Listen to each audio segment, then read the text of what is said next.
fellow citizens, our way of life, our very freedom came under attack in a series of deliberate and deadly terrorist acts. Several shots were fired as President Kennedy's motorcade passed through downtown Dallas. None of us will ever forget this day.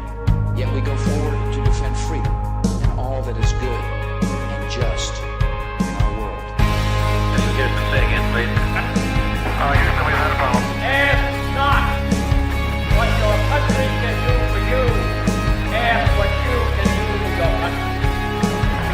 I have a dream.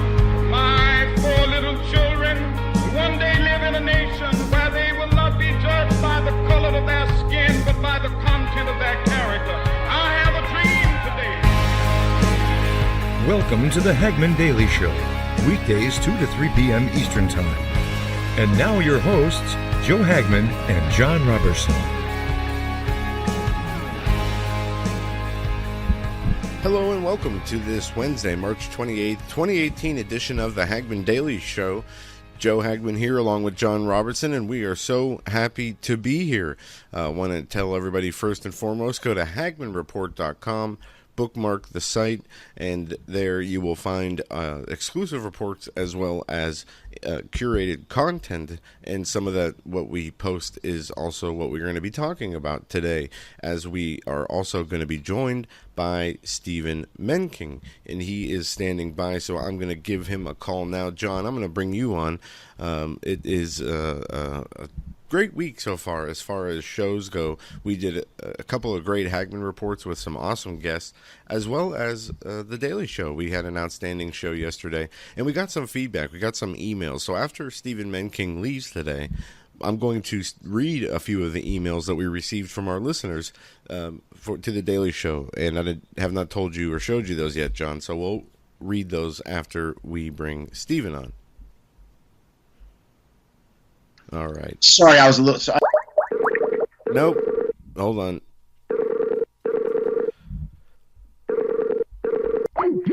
All right. You there, John? Okay, John, sorry. I just, this is going to go out over the air, but I accidentally put you on hold and tried to call Stephen separately, but I brought it back, and here we go. So, now calling Stephen with you on the line. So, all right, sorry for that technical issue we had. That was kind of funny. Yeah.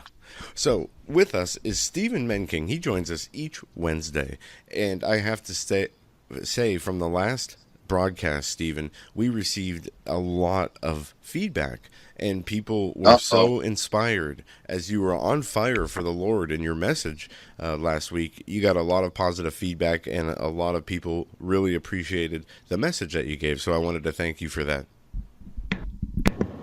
Oh, well, thank you guys for that opportunity, John, with your hesitant answer. I'm glad to hear that the feedback was positive. Usually you get some sort of mixed bag, but I'm hoping that that kind of commentary at least was a little bit of a change of pace, because if we're not talking about solutions or what's actually happening, if we're just sort of regurgitating the same old stuff and not motivating people to get out and do something, then we're missing a tremendous opportunity because of the resources that, despite censorship, we still have exposure to and still have access to. We have to do everything that we can, gentlemen, because if we don't, I'm afraid that if we look back, we will regret missing out on a tremendous opportunity. And so people should be aware, they should be approaching what is taking place with a circumspect attitude, in that it's wise to hear matters out before we jump to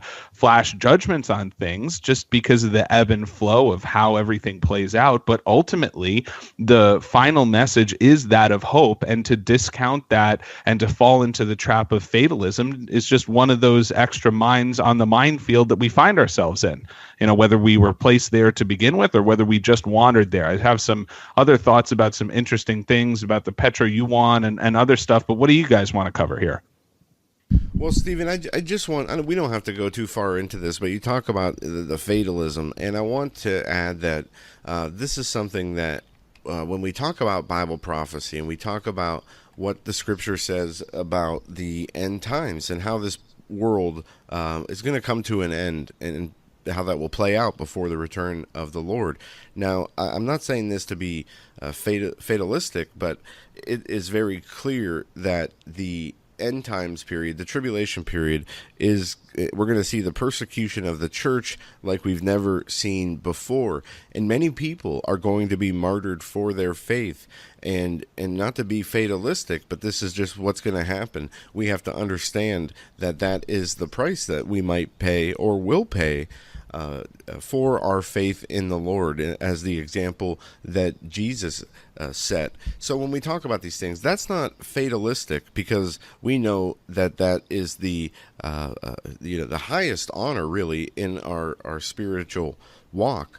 But I said all that to say that bad things are going to happen, and Christians, for the most part, we've seen this persecution, we've seen the oppression and the censorship. It's only going to get worse, but never should we have a fatalistic attitude about that. But it is a reality that is going to happen. Right. I would agree with you wholeheartedly, Joe. The book of Revelation is unambiguous in its forecasts for and prophecies for the last days.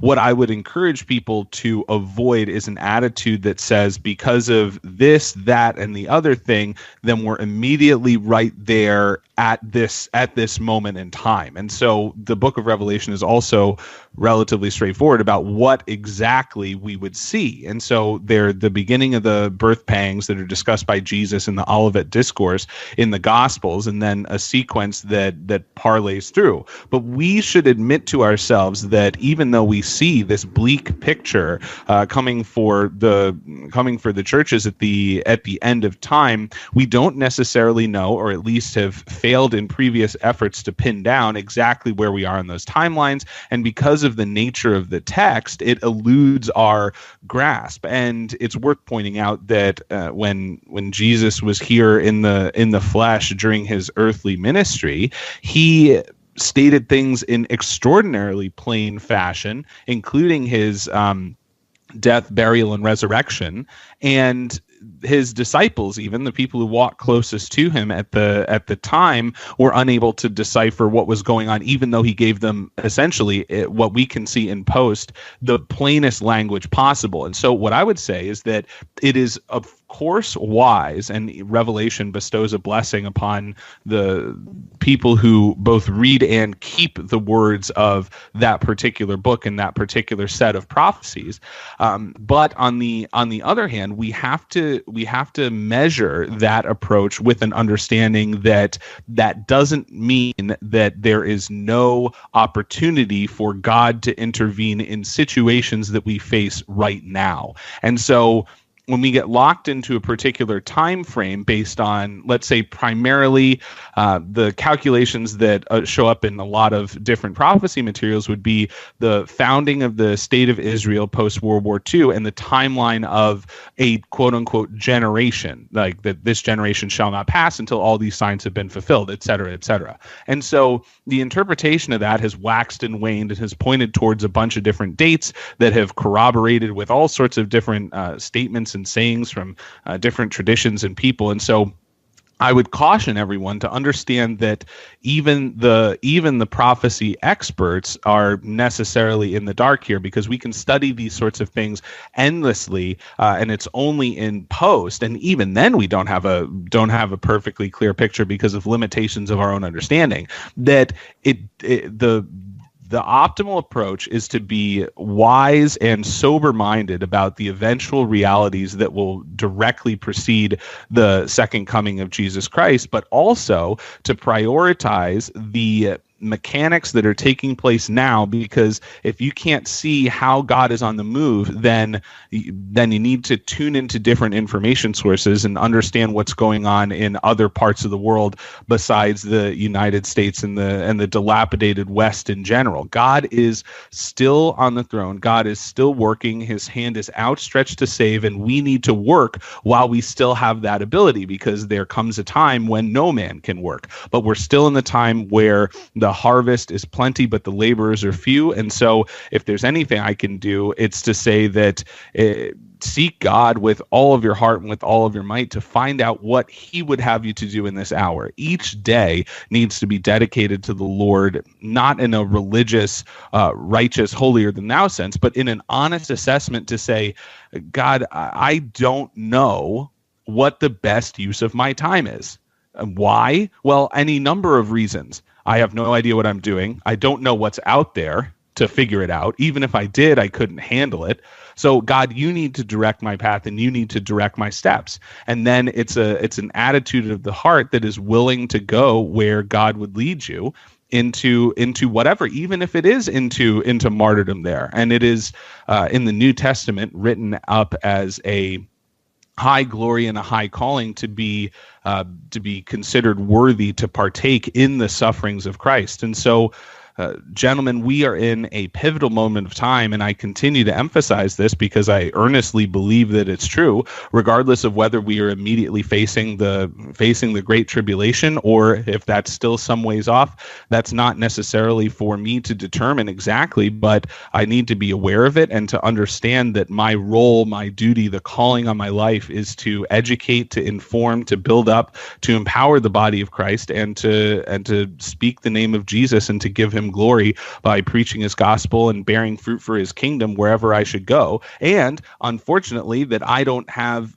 the ability to do that in my own strength. But fortunately, that means that I am forced into reliance on the one who can give me that strength. So it's actually ultimately for the benefit that we are weak and unintelligent and uninformed and inarticulate, because it means that we will be increasingly reliant on God for strength and faith and the ability to speak and the discernment that we need to focus on the right things. Because if we're not relying on God fully, then we'll be relying upon ourselves. And regardless of what kind of opinion we might hold about our own capacities, they will fall short in the grand scheme of the battle that is taking place in front of us. Well, absolutely, and we need to always remember that when we are engaging in our research and our studies and our evaluation of the news, when we are looking at the media and the political establishments and the Hollywoods, we always have to understand that in this world we're going to be bombarded and attacked by Satan, and you said this, and Pastor Langford says this: when Satan can't directly get at you, he'll use those around you, and he'll also use any and everything in his power, because this is a battle for the souls. This is not a battle to win you over to, for abortion or to win you over to a democratic ideology. The battle is for your soul, and any and everything that can be used to knock you off your faith walk with the Lord is going to be attempted and going to be tried. So not only are we facing that overt oppression, we're also on a daily spiritual battle that each of us fight, and it is so important to be mindful of that at all times. Switching gears, Stephen, you said it was just a few days ago. Did the Chinese launch that gold-backed currency with the petrodollar? Well, right now, the primary thing that has been launched is what's known as the Petro Yuan Futures Contract. And what this means is that countries and companies will be able to circumvent the dollar in terms of being able to buy their commodities, particularly oil in this case, directly from China using the yuan or the renminbi, depending on who you're talking to. They'll call it by either one of its official names, but it's referring to the official Chinese fiat currency. In terms of the gold denomination, we'd have to sort of wait and see to examine how that's exactly going to play out. But the major aspect of the rollout of this contract that took place on Monday is another earmark, and perhaps a more major one than some of these others, in the establishment of the financial plumbing and architecture that is that's going to give many people businesses and countries the ability to conduct business internationally in a very important market without using US dollars. Now, is this going to immediately undermine the dollar's efficacy and the value of the dollar? Well, we've seen it hold steady for most of this year on a dollar index term under 90, which is a low that we haven't seen since 2014. So the dollar is weaker than it has been in the past several years, but it's not exactly as if things are falling off the cliff immediately. And that is the kind of incrementalism that we have been seeing and that many have pointed to as a slippery slope that has really kickstarted into higher gear since 2012 and the establishment of the Asian Infrastructure Investment Bank and everything else like this. What people need to understand is that this alternative financial plumbing and architecture is serious. You can now, more than ever, because of the addition of this petro yuan contract, which just allows you to exchange Chinese currency directly for oil without using the dollar, is that we are in a situation where people can just become independent. They can conduct bilateral trade. And in the past, when various nations have attempted to circumvent these financial systems, whether we're talking about Iraq or Libya or to a certain extent Syria, there has been some significant action, primarily military, and that was again part of the petrodollar agreement. From a terminology standpoint, I'm not sure I love the idea of the petro yuan because it makes it seem like the same agreement that the United States had with Saudi Arabia is now in place with China. And as far as I know, that is not exactly the case. But it means that instead of the petrodollar having hegemony and total dominance over the oil market in terms of the currency that's in use being the US dollar, now you have this alternate option. And so just like the remainder of the institutions that are being built up in the East, it is essentially the construction of a parallel system that will be in competition with the existing architecture and the corrupt existing architecture in the West. Stephen, I couldn't agree with you more. And by the way, thank you for joining us today. I know you're on a tight schedule, but we were commenting this week that much of what we see, in fact, I would personally submit the majority of what we see in this massive tug of war between globalism, what we could consider perhaps the newly emerging nationalism. And what I mean by that is breaking the post-World War I fake history definition of nationalism. But much of the force in that tug of war is really behind who's going to control the global economy, of course, and who's going to control it through management of a global reserve currency. And without going too deep into a history lesson here, prior to the British pound sterling, if I'm not mistaken, there was not really the concept yet of a global reserve currency, correct? Didn't that come about in, let's say, maybe the early 19th century? Yeah, I mean, this is a bit of a subjective area because you can think about this, a global reserve currency as being tied to the establishment of, let's say, first the British Empire. I mean, before then, you can talk about the primary currencies that were used in international trade, and you could use it as a reference point in that whoever had the essentially domination from a naval perspective and an exploration perspective was able to establish their medium of exchange as a primary barter. So if you look at a chart, you can see times going back even further than that when Spain and even Portugal were dominant, and then in continental Europe, you kind of have the German Empire, essentially the Austro-Hungarian Empire, the Holy Roman Empire, all these different kinds of things. But if we're talking about a true quote unquote global reserve currency, you would say that the British Empire in its extent is going to be the first representation of what we would consider following that precise pattern, at least in modern history. So you can look to different regional dominating economic powers, but moral of the story here is, regardless of the classifications that you put on these in the historical context, the primary point is that if you control the levers of funding, if you control the money itself, then you can essentially write the rules for the game in order to benefit your own coffer, so to speak, either your own nation or yourself personally. And so that has been one of the primary areas where people have sought to seize control over the operations of the legal system, the justice system, the legislative system, and all of these other different things, even so far as culture and academia and all these different points of influence. It all, at the end of the day, runs through energy and runs through money. And so if money is at the top of that hierarchy, so to speak, then if you can, if that's the flea on the tail of the dog that's wagging the whole thing, then that's where you would go for the purposes of control. And that's certainly what we've seen over the past 100 years, subsequent to the foundation of the Federal Reserve.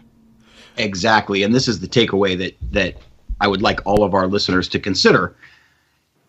What Stephen just mapped out, and I sort of set him up with my question, is that all of the global military projection that we see today, whether it's in Libya, Iraq, beating the war drums with Iran, even as Russia once again takes its place as the Eastern Hemisphere global superpower, it all comes down to money. And even more so, it comes down to who will have, as Stephen just said, the monetary preeminence to be able to export their inflation to not just every citizen of their own country, but to every citizen of the globe. And that's something that Americans need to be well advised of. For 40 years, almost 50 years, we have successfully exported what otherwise would be massive hyperinflation at home. You may ask yourself, why can we get away with printing, in some cases, $80-100 billion a month? Because that is printed on the backs of every citizen on the globe, not just every citizen in the United States. Joe, I'll hand it back to you. Stephen, I want to ask you this. Have you seen this bill, H.R. 5404? It is to define the dollar as a fixed weight of gold. This is on congress.gov. And I will drop the link in your Skype. It was introduced yesterday. Just, I guess, nothing really relevant with that. Just as a side note, maybe we can talk about that next week if anything comes of it. But getting back to the economy and what we've seen this week with the Dow Jones and the fluctuations. We have talked in the past about how really, and I think you said this, that the Dow could be at 2,400 and it's still at a plus for the year. But recently we saw a headline that said that the Dow was down for the year. What do you expect to see with this spending bill being passed? Do you think that's going to have a positive impact on the stock market? Well, it's a little bit difficult to say, obviously. It's worth noting that I think the previous commentary that I made simply refers to the overall upward trajectory of the market from a longer term. And we've seen this continued manipulation so that even if the Dow went down to, let's say, a 20,000 price point, you would still have the bigger picture bull market intact. Like there wouldn't be any quote unquote technical damage on the chart. But one thing that's really interesting to point out here about this particular action to essentially, in the simplest possible form, reestablish the gold standard, is that there have been many bills put forth to audit the Fed in the past, and nothing has come of those. So when I look at something like that, there's part of me that's tempted to say, because I understand that the need is for us to turn back to sound money, to sort of want to say, okay, well, this is in preparation for some other action, so that when things are put together, it can be rolled out in an expedient kind of fashion. And it's all speculative until I see some additional movement.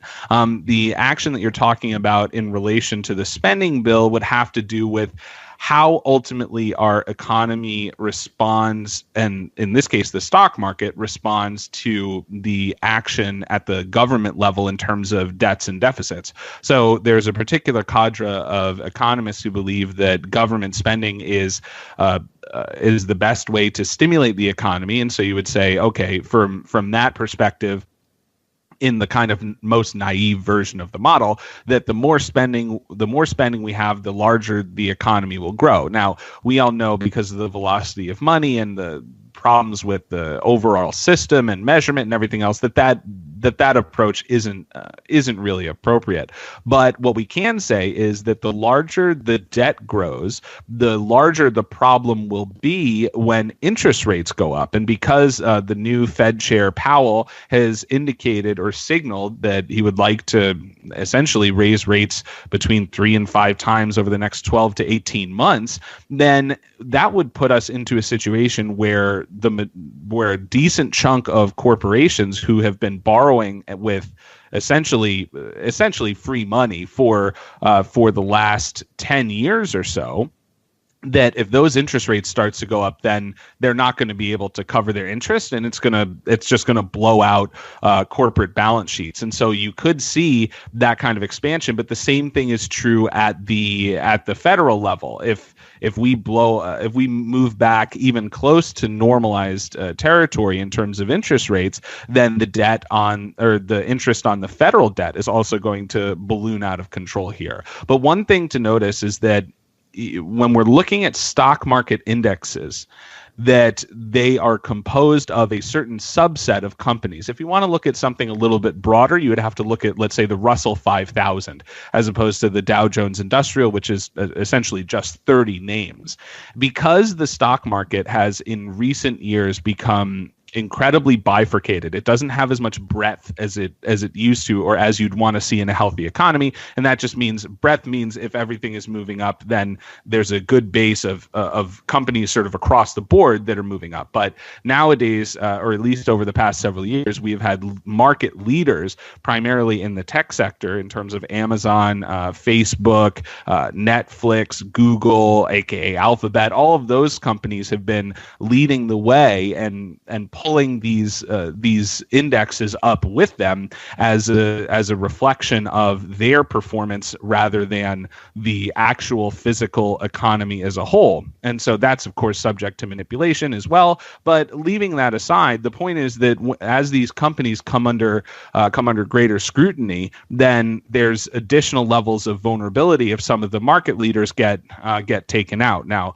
that's not a universal kind of statement, but the key thing here, the primary takeaway, is interest rates. There's too much debt. There has been for a long time, and it's even more aggressively so now. And that applies not just at the level of nations and at the government level, but it applies at the company level. People have been borrowing money to buy back their own stock. So what happens when they have to pay the interest and the stock begins to come under pressure, and then they're underwater with all of those purchases? It's a difficult position to be in, and so that's why the Fed has essentially been trapped for so long. And this attempt to make it out of those woods is certainly an indication that we're seeing some different dynamics play out. But as to where the stock market is going, that's not up to me. That's up to the people in the basement of the Fed and the Treasury and everything else like that. So where it goes, nobody knows. But if we see these market leaders take a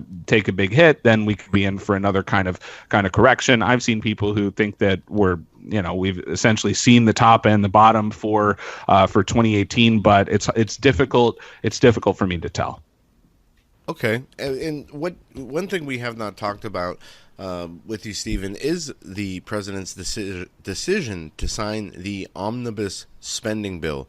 Many people of his base, rightfully so, are very upset and angry about this because he has what is in the bill, from the funding of abortion up to the tune of $500 million of taxpayer money. And then we see so many other concessions that the left have given to the Democrats, or to the right that has given to the Democrats in a time when they control the House, the Senate, and the presidency. And the president threatened to veto this bill, and we really hoped that he would do that. But instead, he passed it with a disclaimer that he would never again pass anything of the sort. But my question to you is, do you think this has hurt, or the president has lost support from his own base because of this decision? And do you think this is going to affect the midterms? Well, it just might. I mean, certainly if you base it on the immediate reactions that people had, you would think that the Republicans are going to lose all their seats. And to a certain extent, fellas, I say fair enough. If the president signing this bill motivates people to vote all of the bums out because they recognize that everyone's on the same team and it's the big government team, and that's not what we need as a country, then let's just get motivated and respond in an appropriate way. Would I have rather seen him take the opportunity to veto and say no more of this engorged government nonsense? Then I would have to say yes. That would have energized the base. But at a certain point, we have to understand that all of these people have to go, except for the ones who were, sort of voraciously opposing this kind of spending. And, fiscal conservatism and everything else like this is certainly laudable. It's a preferable way to run a government. But if people don't recognize now that the entire thing is broken and that tweaks around the edges aren't going to set us straight, and that we actually need a more fundamental revaluation of our values, our justice, our righteousness, and everything else, then we're kind of being naive if we're politically nitpicking and running into projections here and there. And so it is about motivation. I don't think people have necessarily turned against Trump, because where else are they going to go? If anything, they would turn out of the game. But I would argue that this is an indication in a time that we can't, like, Trump can't just govern by executive order the same way his predecessor has. He needs to be given and presented bills that are constructive and laws that are actually going to benefit the American people. And he was given this absolute monstrosity. And so we need to be in a position to say, all right, let this motivate us to get out there, to fund grassroots efforts, to raise up candidates, of which there are still few. Like, there are many different dozen races that don't have a candidate from the right side of the aisle. But even more so, to notice that it's less about political party and ideology and everything else like that, and that we need to get real people in there who are going to do the right things for Americans. And so if it fires people up, let that fire that is lit motivate you into constructive action, and rather than into a defeatist kind of attitude, and to accept the inevitability of some massive blue wave and the ultimate impeachment of our sitting president.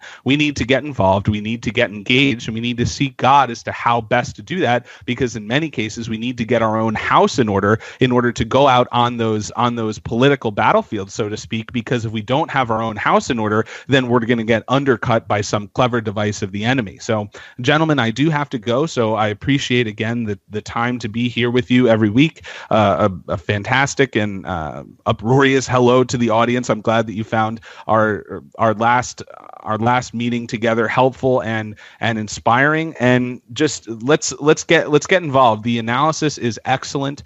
The ideas are plentiful, but the organization is tremendously lacking. There are huge vacuums. And so my prayer is that good men and women and willing patriots with resources and acumen and the ability to articulate the principles that we need to return to as a country would be able and ready and willing to stand up and be raised up for by the Lord for such a time as this. So thanks again, guys. I really appreciate this opportunity, and God bless you both.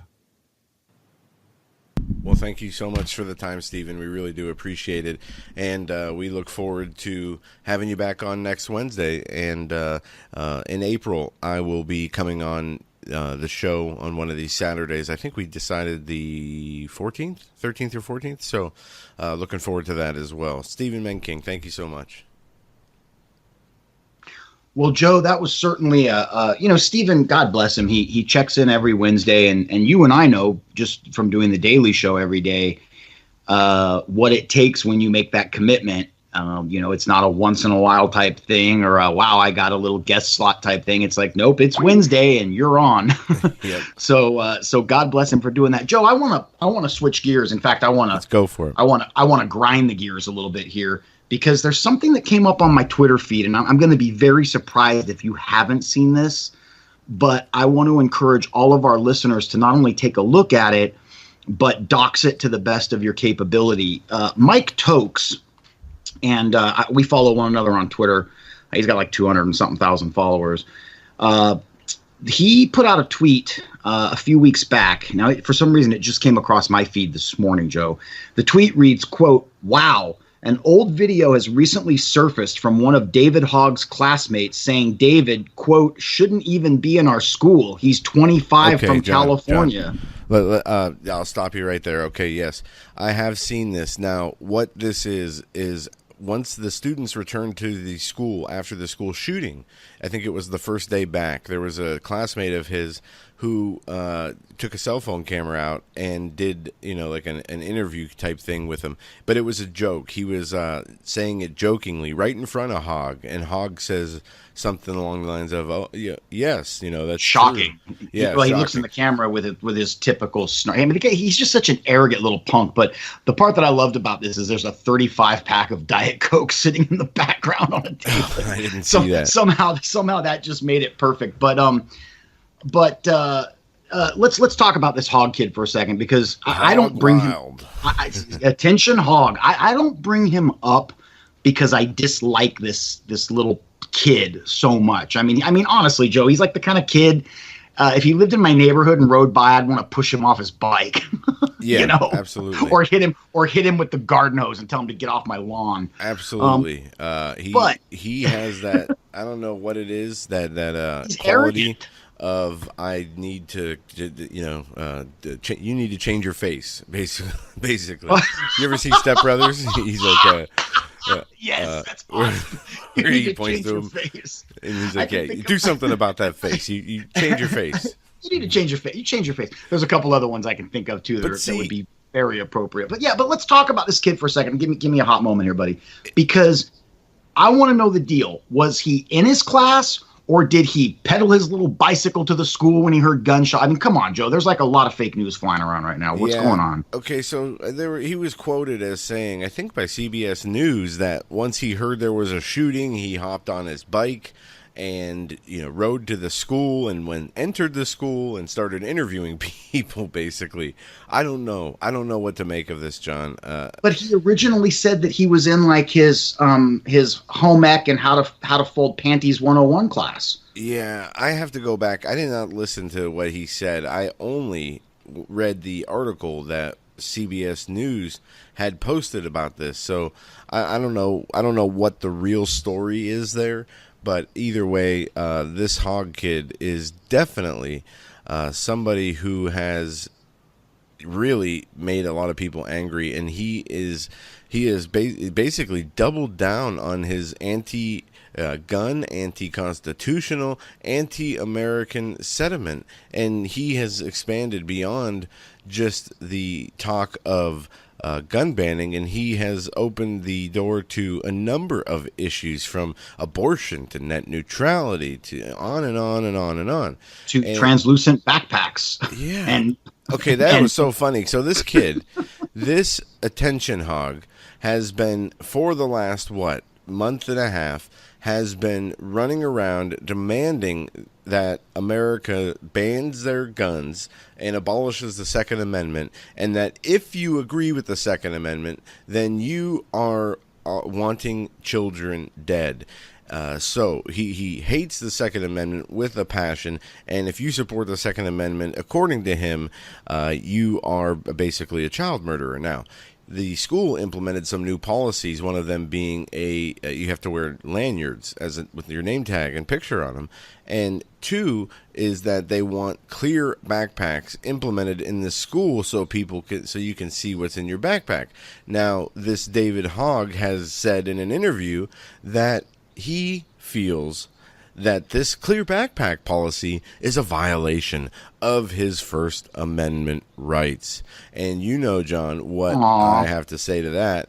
I could care less about what he thinks. He has forfeited his right to complain about constitutional rights at all. He should not ever complain about his First Amendment or any other right being trampled upon. In fact, from the Fourth Amendment and all the other ones, he should never open his mouth again about I've got any an constitutional right, because the Here's First Amendment is protected by the Second Amendment, and without the Second Amendment, he would not have that First Amendment. There is no right. first. That's exactly right. Here's how we deal with David Hogg.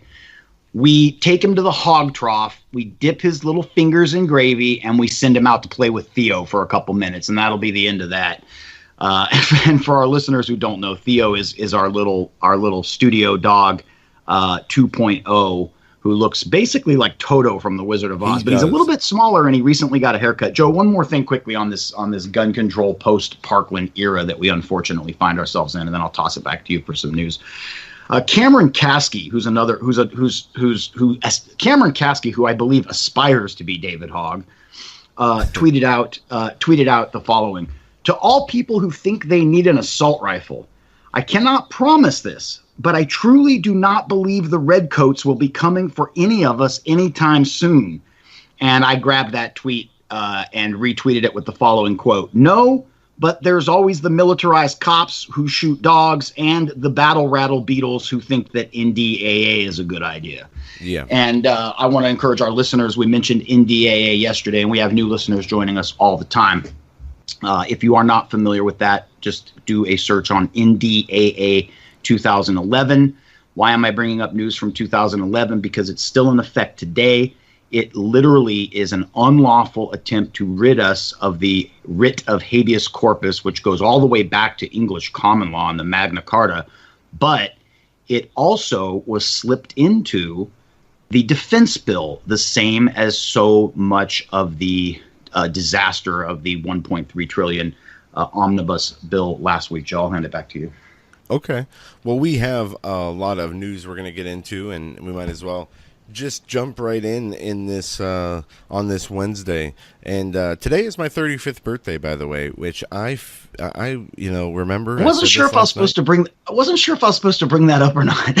Oh, yeah, but happy birthday. I don't make a big deal of it about it, but happy birthday, buddy. Since we've been on the radio here, I've probably gotten a dozen or so text messages wishing me a happy birthday, so I figured I'd mention it. But I'm 35 years old, and I'll tell you something. I remember when my mom turned 35 years old, and I got her an over-the-hill birthday card. Kind of as a joke. Yeah, and she was old back then, but let me guess. As you've gotten older, she's gotten smarter, and that's what happens. And the last thing I'll say... Am I over the hill? I mean, that's what I'm thinking today. So you're not over the hill. You know what you're doing is you're pedaling a bike with a bad derailleur up the hill. That's what you're doing, my friend. But I did warn Joe. I want to let our listeners know. I warned Joe last night that one thing they don't tell you is from age 35 forward, dieting is an impossibility. It just doesn't work. You can reduce your caloric intake to iceberg lettuce and Diet Coke. And it's just there's the uphill battle for you right there, my friend. But happy birthday to you, brother, and wishing you a great 36th year of being alive. Well, thanks, John. And it's 35. I decided that, and just as some little insight for everybody out there, the first 35 years of my life, I made a lot of mistakes. I got into a lot of trouble. I've done a lot of stupid things. And the only good thing that I've really done is grown closer with the Lord and this radio show. And I just want to say that now that I'm 35, I want to rededicate myself. I want to do a complete overhaul on the second half of my life. And that includes doing a number of things, making a number of changes.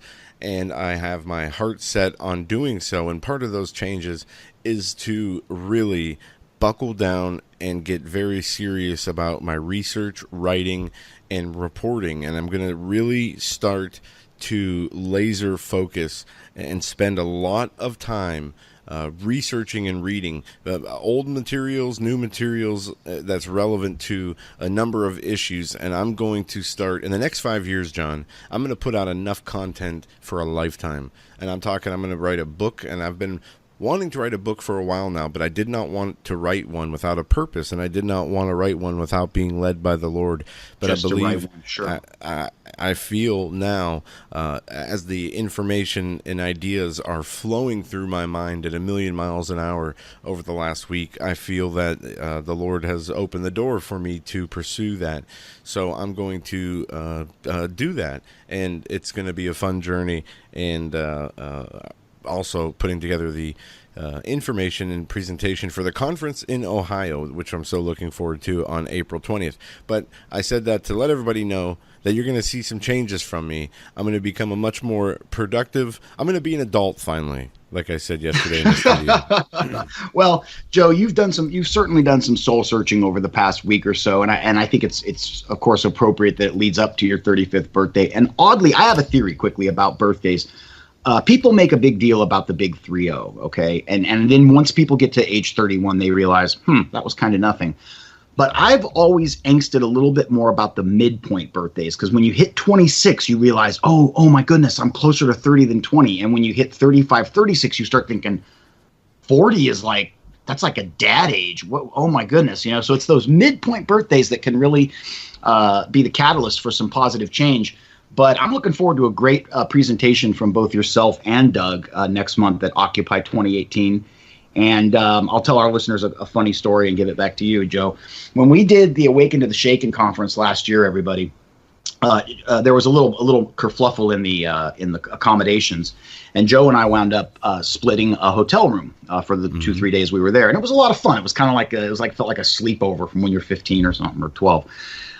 But Joe had done deep research for his presentation, and he brought all these pages of old magazines, and I'm talking old magazines, like from the 1950s. What was up with that, Joe? Okay, Brother Marcus gave me a few. I guess they were magazines, but and I still have them, and they're pretty worn out. But it was a paper from a publication from 1900 on the American way of life, the Constitution versus Scripture. And it was so insightful, and it talked about, even though, we are Americans, and how many people believe that the Constitution was established by the Lord, there is really nothing in Scripture or prophecy that establishes the Constitution. The framers of the Constitution did base the Constitution and Bill of Rights and founding documents off of or on the basic premise of the Ten Commandments and the Bible as far as what's socially acceptable or not. But many people will argue that the Lord founded basically America, that the Constitution is almost equal to the Scripture. And there is nothing wrong with having pride in your nation, but we need to understand nations and governments and the system of governments are man-made, and they are a necessary evil. But we are also told that eventually, as we've seen throughout all of history, that governments will become corrupt, and the next government that is going to come in is going to be this new world order system of government that's going to be all-encompassing in bringing in this beast system. But these materials, John, I would read through them for different ideas and insights, and I don't know, they're very helpful, very helpful. Well, you crushed it, and I don't want to leave our listeners bereft of the reason I brought this up. But thank you for the context there. So Joe, I'm sitting there slapping images into Keynote on my MacBook at the desk, and Joe's got all these crumbling pages of, as he said a moment ago, really old periodicals spread all over his bed. And I'm thinking to myself, what is Joe Hagmann doing? I know he's got this because he's Joe. He's been doing this a long time. Well, you got up and I say this sincerely, but you got up and crushed it later that day. And the one thing I want to ask you about while we're on air, and then I'm actually going to pipe down and let you take the rest of the time we have remaining for news, Joe, but I'll never forget this. The takeaway I got from your presentation that day, and this blew my mind because I'd never heard of this before, and I'm going to ask you to comment on it quickly now. All of our listeners now know what virtue signaling is, and I tweeted out the other day that the left has vulgarized personal responsibility and personal accountability, which is what Christians are all supposed to have. They've replaced that with virtue signaling.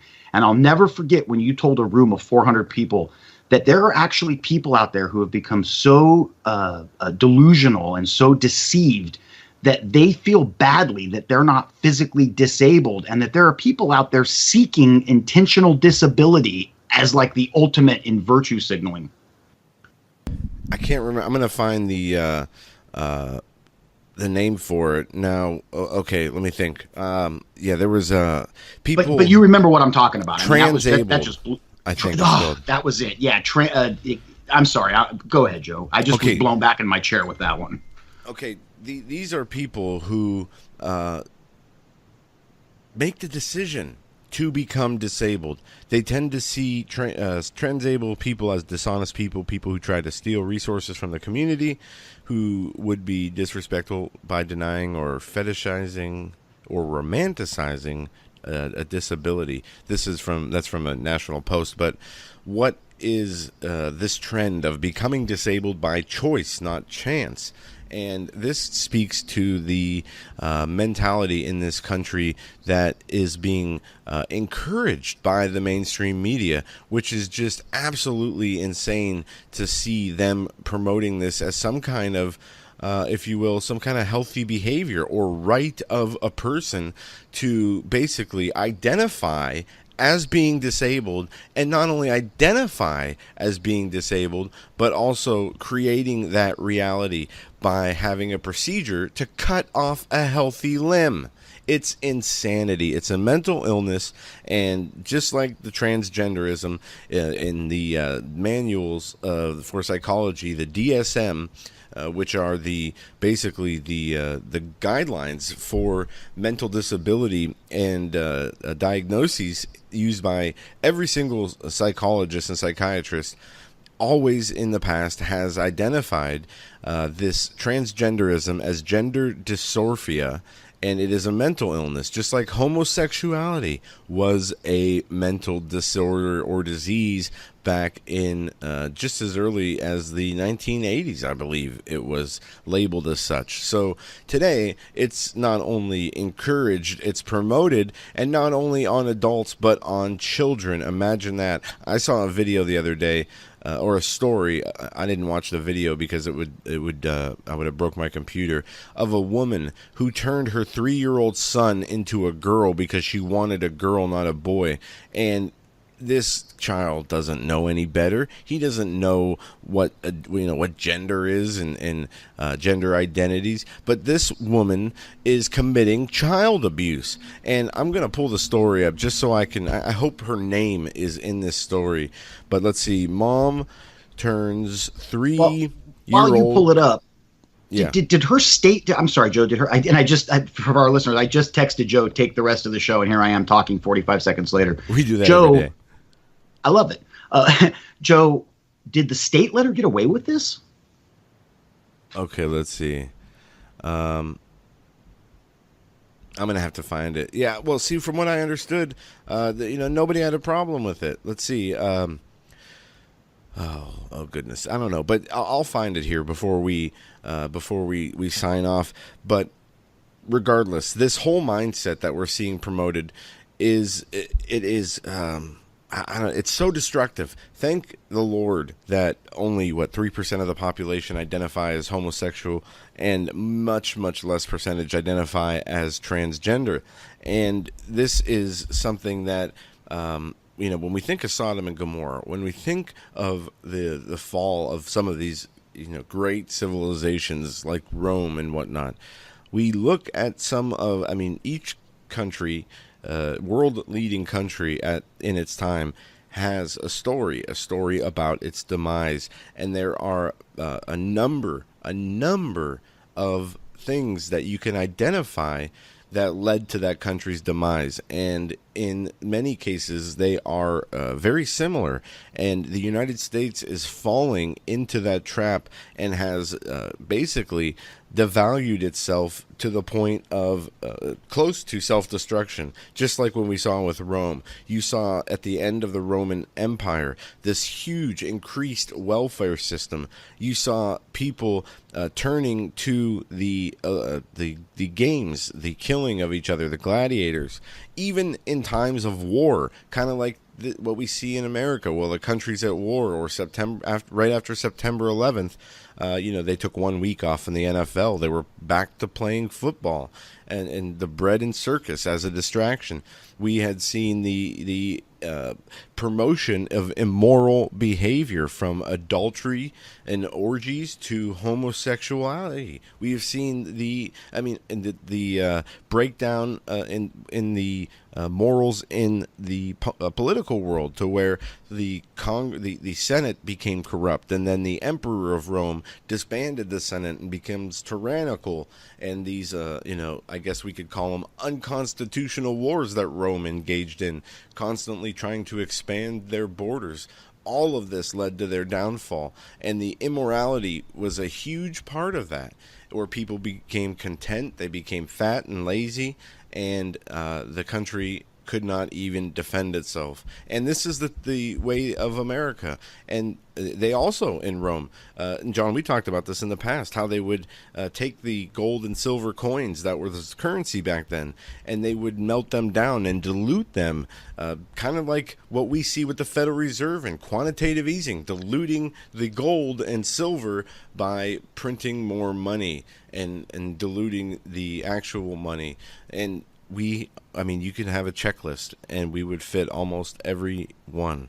And that should be very concerning to many, because that's not too far. We're not too far from where Rome is. And when we talk about Bible prophecy, many people like to argue, well, is America in Bible prophecy? Some people argue that it is, and it is just under different names like Ephraim or Manasseh. Other people believe it is not identified in Bible prophecy because they believe it is destroyed before the tribulation. Other people believe that it is Babylon, current day and modern day Babylon, and it very well may be. At least we act like it.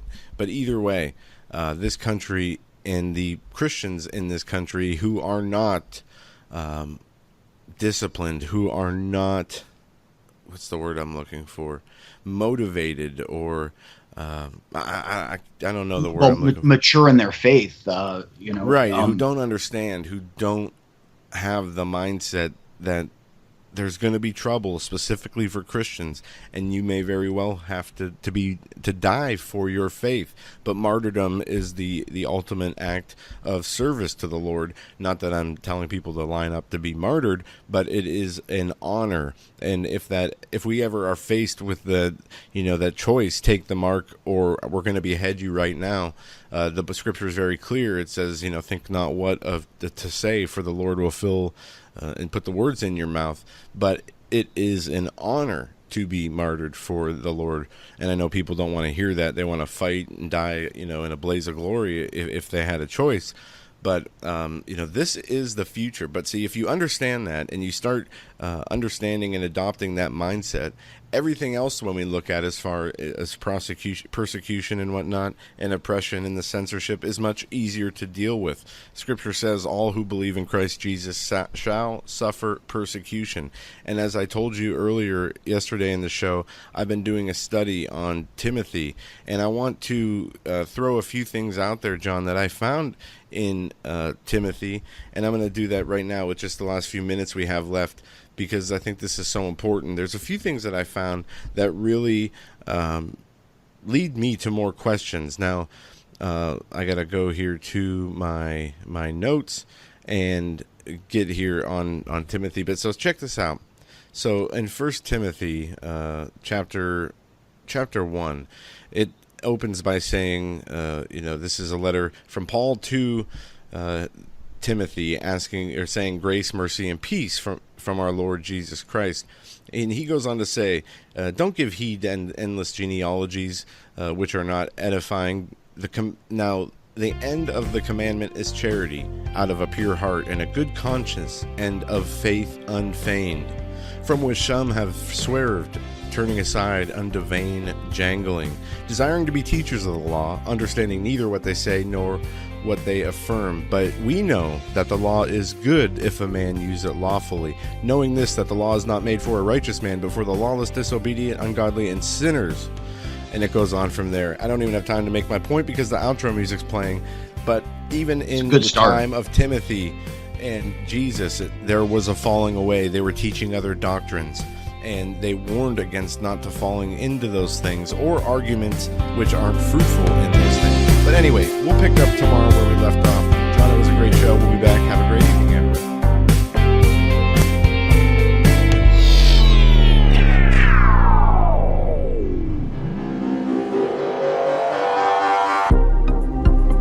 The Hagmann Daily Show is brought to you by the Hagmann Report.